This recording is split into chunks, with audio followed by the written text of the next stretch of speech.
Hello there everyone, welcome back to a brand new video. Today I'm going to talk about the Fantastic Four. This might be a shorter video, I'm not quite sure. I'm just going to talk about my, thoughts and meanings about the film because I just saw it, which is pretty insane. So, obviously I watched it because, why not, right? It's a brand new Marvel film and I was really excited. I really rewatched these old Fantastic Four films, obviously. The ones from the early 2000s, but also the 2015 one and the unreleased 1994 film. So that was interesting to see, and it was interesting to see the different variations. Like, all these characters are pretty much the same. You have Reed Richards, Mr. Fantastic. You also have The Thing, obviously, like a rock person. We have the Invisible Woman, obviously Susan Storm, and also the Human Torch, obviously the brother of Susan, which is Johnny Storm, right? They're all pretty much the same in every single incarnation of the Fantastic Four, but I really like the differences between all the other projects, which was really interesting. Obviously, the first one, the early 2000 films, pretty much are one of my favorite Marvel films. I want to say, because to be honest, the Fantastic Four should be the frontrunners of Marvel, and also together with the X-Men, because I feel like the X-Men and Fantastic Four are like much more interesting than the Avengers. Obviously, we grew up with the Avengers, but that's because obviously 20th Century Fox had the rights to X-Men and Fantastic Four, and that's where we actually got the Iron Man film and the Thor film and Captain America film, because they were actually the B characters of Marvel, because the A characters were actually Fantastic Four and the X-Men, if that makes sense. So no, I'm always excited to see like the X-Men or the Fantastic Four and films and TV series or video games or just comics, because I think they're especially the X-Men. I think the X-Men are they're my favorite group in Marvel, together with the Guardians of the Galaxy, because you can do so much with the characters, you can do so much with the stories, and there are so many stories to be told. Obviously, with the X-Men, you have a couple that have resurfaced throughout the years. Obviously, the Phoenix Saga.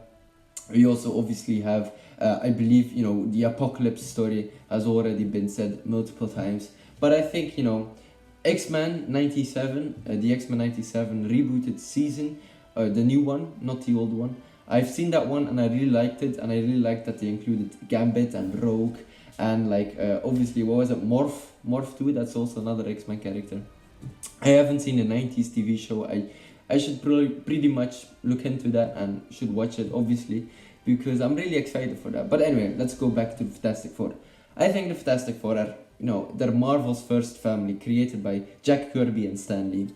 Obviously, they're pretty much like a family. They work together, and when they work together perfectly, it makes sense. It works, which is really, really great. In the first films, obviously in the early 2000 films, you actually see that, which is really nice. Obviously, Jessica Alba as the Invisible Woman, guys, she's hotter than the Human Torch in those films. So, sorry guys, especially in the second film. But anyway, I reviewed that on Letterboxd. To be honest, I think those two films were really, really great. Very underrated. People say, people have, some complaints, but just they're entertaining. They're fun to watch, and that was really, really nice for me to actually rewatch them. Fantastic Four from 2015. That's a tough one, because obviously studio interfered with that film and the creator didn't really like his own work. But I didn't really respect the film. Obviously, it had the Fantastic Four in them, which was very interesting. But as a film itself, like, I don't know. It's like Zack Snyder had a child with a very bad Marvel film. It wasn't really that great. But alright, fantastic flop. Not really one of my favorite Marvel films ever made. But let's talk about the unreleased 1994 film, which is a very interesting one. It's kind of like lost media, so people don't really watch it. And when people watch it, I watched it because I was really hyped for the new Fantastic Four film. I watched that, I found it on YouTube, which was really nice. And I've got to say, the beginning was pretty rough, but once you get into that like low budget feeling, it works. Like, really, it was nice to see like the different. There was like a montage where a sort of doctor interviewed all the different members, and all these different members had something to say or something to do, which was really nice. And yeah, I think the fight with Doctor Doom at the ending was just, it was alright. Like, to be honest, I really had a great time, and it was really nice to see a different incarnation of the Fantastic Four. So there we go. Alright, the 1994 film. If you have the time, go watch it. It's low budget. It's very, I would say, bad compared to the newer ones. But, you know, as a low budget film for like $1 million, I think they made it for like $1 million. It kind of works. You know, once you get into it, it really, you know, it's quite fun and quite entertaining. Obviously, it's low budget, so it's not really going to be the best of the best, but, you know, take it, you know, what you have, take it with what you have, and, you know, watch it, look at it, and, you know, try to judge it for yourself. I found it really entertaining in a way. I don't know, like, I really love these B movies. The aspect of the B movies is something that I really admire, because low budget films, man, it kind of works sometimes too. So there we go. But alright, let's talk about the new Fantastic Four film. Obviously, Fantastic Four First Steps, the first ever Fantastic Four film set in the Marvel Cinematic Universe. This is the 37th film in the Marvel Cinematic Universe, produced obviously or made by Marvel Studios. Obviously, before this film, there have been plenty of films. Obviously, Iron Man, the Iron Man trilogy, Captain America trilogy, Thor trilogy, Guardians of the Galaxy trilogy. So a lot of different films. But obviously now, 2025, we have the first ever Fantastic Four film set in the Marvel Cinematic Universe. Am I happy about that? I don't know. Like, I would have loved to see them earlier on. Obviously, 20th Century Fox had the rights, so Marvel needed to buy them or needed to get those rights back. But now, obviously, because Disney bought 20th Century Fox, they have the rights to everything around that studio. So Fantastic Four included, Predator included, Alien included too. So that's cool, I guess. But alright, the Fantastic Four First Steps film. Obviously, it is set in the retro 60s aesthetic, right? The world is built on the 60s aesthetic, which is really nice. I really like that. I was very entertained to see that, and very hyped, and very, you know, it was fun to see like a different world from the rough and the, you know, the most reality that we know is kind of rough. And like in the normal Marvel Cinematic Universe, you also see, like, you know, people are kind of living in the same world as us. And then you have this film, Fantastic Four First Steps, set in like a futuristic 60s looking world, which was kind of interesting, and I really liked that. Obviously, I made this bingo card a while ago, so I'm going to show that to you guys right now, because some things are very interesting. So I guess if you don't want to see it, just skip a few minutes, I guess. But alright, you've been warned. Alright, let's go. 3, 2, 1, let's go.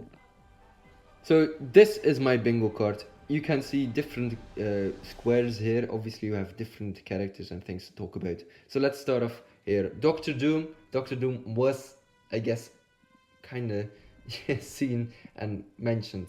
We have Franklin Richards, obviously the son of Sue and you know, Reed Richards. So yes, he was in the film. You could pretty much see him in the trailers. Celestials, they kind of explained what Galactus was. So guess that worked. Latveria was also mentioned and seen. Fantastic Four / Thunderbolts didn't happen, by the way. So I guess only in the Thunderbolts post-credit scene, but not in the Fantastic Four film. These villains appeared, except for the middle one, but you know, his apes were seen in the film, so I'm counting that one. Annihilus wasn't seen in the film, unfortunately. He's my favorite Fantastic Four villain, or one of them, because you know, he's my strongest fighter in the Contest of Champion video game. So there you go. We have Crystal. Nothing about the Inhumans. Nothing about the Incursion. Although kind of, you know, Reed Richards is a smart guy, so I think he might figure out what an Incursion is, obviously, once he gets introduced to other characters from the Marvel Cinematic Universe. And variants, not really, although this one maybe the left one, maybe, we're not quite sure anyway.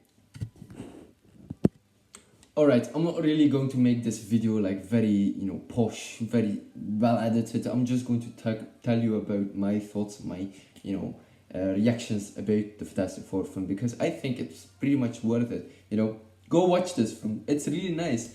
It's, you know, I've got to say, it's a really fun Fantastic Four film. If you are going to watch a film from Marvel, go watch this one. I guess it's not really like It's not the best film ever made, I think, but it's pretty high up there for me, especially because I think the world building was great, the characters were awesome, the way that they edited the film too, with like found footage too, it was really nice. I think it was a fun, entertaining film, and someone who isn't into Marvel, and you just want to watch a film to get maybe into the vibe or get into the characters. Maybe you like the Fantastic Four, or maybe you just like a good story. This one works. It has great science fiction elements. It has like great character interactions. Obviously, like it's a family, so the family works together, but obviously a family struggles too, and they do it together, which is really nice. Yeah, I guess one nitpick is Betty Grimm's love interest in the film. So the Thing's love interest in the film wasn't really, it was just, they just kind of met once or twice, but then they just, didn't really build upon that too. That was kind of nitpick for me, but I guess maybe in the future we'll need to wait and see for that. Obviously, a sequel is planned, so maybe we'll see that in the sequel. Obviously. So one thing I also really want to talk about was I have this great popcorn bucket. Guys, this is awesome. This is epic. This is just fantastic. Look, we have Pedro Pascal playing Reed Richards. We have Joseph Quinn as the Human Torch. We have Vanessa Kirby as obviously the Invisible Woman. We also have The Thing, played by Evan Boss Bachrach, I think, which is a Jewish actor, the first ever Jewish actor to play The Thing, and The Thing is also Jewish, so makes sense. Great stuff. So you also have these guys, bit stretched, I guess, but look, this is awesome. I saw this, I was like, holy shit, I'm so excited for the film, I need to buy this. So yeah, no, I am really excited. I'm going to place it right over there. I already have a spot. So guys, I'm back with my reviews, my film reviews. I have to say, this was absolutely fantastic. Say that again.